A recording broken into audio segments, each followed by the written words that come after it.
kung ganun po ang mangyari dito, na hindi kayo masaway, pagsabihan, mabuti pang umalis na ako sa Kalingap. Ang gulo-gulo-gulo nyo. Buti pang mag-independent. Kaya ako yung mag-antay Kalingap na rin.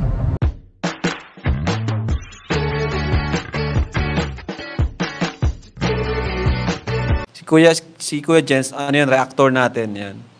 Official reactor. Ayan, hello po mga kalingap, magandang araw po sa inyo lahat. This is Kuya Jens and welcome back po sa ating YouTube channel. Sa mga bago lang po sa aking YouTube channel, huwag niyo pong kalimutan mag-subscribe at click the bell button para lagi po kayong updated sa ating mga bago upload na video. At huwag po natin kalimutan suportahan po Team Kalingap sa pangunguna ni Kuya Val Santos Matubang, Ate Edna Vlog at syempre Kalingap Rob. At pakisuportahan din po ang aming mga kasamahan sa Team Kalingap. Nandiyan po ang K-Boys, Kalingap Partner, Kalingap Reactor, lahat po ng charity vlogger sa buong Pilipinas sa tumutulong sa mga kabayan natin na lahat may hirap. Suportahan po natin lahat, guys. So mga kalingap, kagabi nga nag-scroll ako sa Facebook, social media. At may nakita nga po akong isang video reels or video clip mga kalingap kung saan po nakita ko po mga kalingap si Kuya Bal na ayun nga po medyo parang stress na po gawa po ng mga iba't ibang nangyayari sa paligid. At dito nga po mga kalingap ay may nabanggit nga po si Kuya Bal patungkol po sa mga pasaway. So hindi naman po natin alam kung sino talaga yung tinutukoy dito. Kasi ang dahil po talaga nangyayari mga kalingap. Pero ang kinabahala ko dito mga kalingap ay yung nabanggit po niya na parang nagbabanta na aalis na siya sa kalingap. Kumbaga mga kalingap, yung founder mismo na ang parang nakakaya na nga po kila Kuya Bal at kila Kalingap Rob kasi sobrang daming nangyayaring hindi maganda. Parang yung founder mismo na ang gustong umalis. Kasi ang gulo ng mga ibang ayaw magpaawat, hindi masaway-saway. So para mas maunawaan po natin mga Kalingap, tapos mamaya pag-usapan po natin, ito panoorin po ninyo mga Kalingap. Kung ganun po ang mangyari dito, na hindi kayo masaway, pagsabihan, mabuti pang umalis na ako sa Kalingap. Ang gulo-gulo-gulo nyo. Buti pang mag-independent. Kaya ako yung mag-antay Kalingap na rin.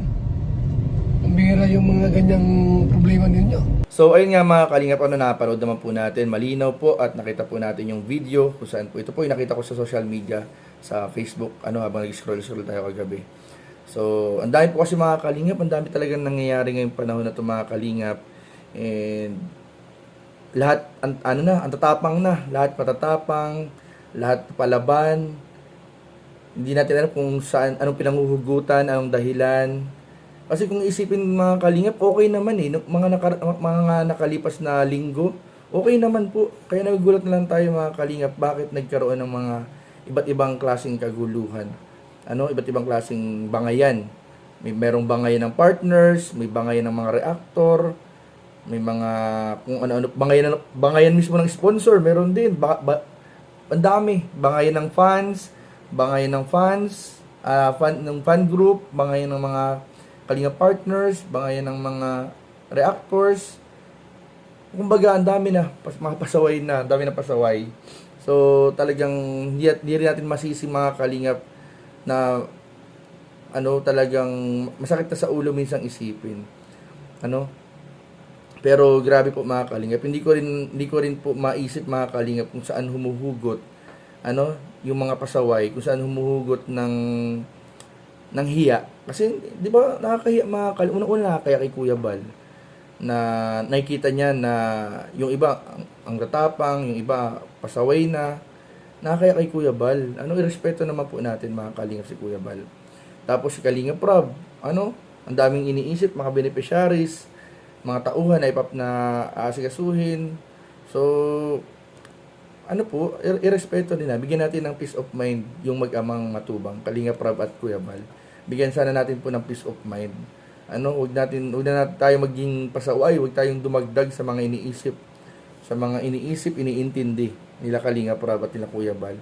Dapat tayo yung mga katuwang nila na maging peacemaker. Peacemaker po sa paligid. Kaya ayun po mga kalingap, nawa ay maging okay na po, maging okay na ang lahat. Grabe, wag na sana sumabay sa giyera sa ibang bansa.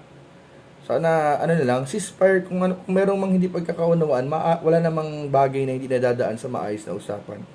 So sana kung merong mga hindi pagkakaunawaan, merong mga bangayan, mga reactor, kalinga partners, sponsors, baka pwede naman po, kahit ngayong panahon lang na to na ang daming nangyayari sa buong mundo, baka pwede naman po nadaanin natin sa diplomasya at maayos na usapan ang lahat po ng nangyayari.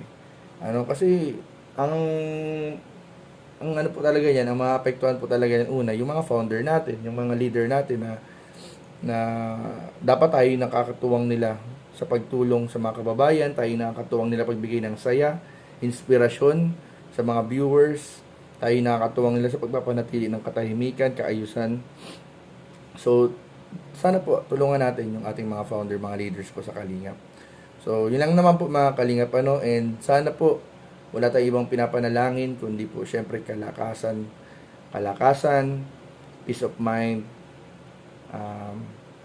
kaayusan, kalakasan, kalusugan din, kalusugan din ni Kuya Bal, kalusugan ni Kuya Bal, kalakasan, safety sa travel, ganun din kay Kalingap Prab, sa buong family Matubang, and syempre sa lahat ng kasamahan natin sa Team Kalingap sa K-Boys, sana ay maging maayos, matiwasay na ang lahat. And yun, kahit tayo, mga viewers, let's make our comment section peace and positive. Huwag na nating dagdagan pa ng mga negative comments yung mga nasa baba, yung mga nasa comment section. Tayo yung magpalaganap ng peace na comment, positive comment, maayos na komento na magiging simula ng peace of mind ng mga makakabasa po ng inyong mga comments. So, yun lamang po mga Kalingap, sana po ay maging okay na po ang lahat. Huwag na po nating hintayin na lumala pa yung sitwasyon. Sana po maging okay na po mga Kalingap. So, yun lamang po at maraming po salamat sa panonood. Please don't forget to like, comment, share, and subscribe sa ating mga video. Maraming po salamat. God bless. Bye-bye. Kuya Jens palaman, sarap to. Pag umaga o merienda time, hanap mo'y swak yung tunay na fine. Sa tinapay o kahit pandesal, Kuya Jens palaman, solid ang sarap. Yema spread, tamis na perfect, mango yema, fresh na fresh. Ube spread, kulay palang panalo na. Kuya Jens palaman, saya talaga. Spread mo lang, sarap agad. Kahit simple nagiging espesyal. Yema, mango, ube, kumpleto na. Kuya Jens palaman, di ka magsasawa. Sa baon o bonding, sa bahay, lahat napapangiti sa'yo tuloy-tuloy. Isang pahig, solve na cravings mo, mapapa, isa pa. Kahit busog ka na, Yema spread, tamis na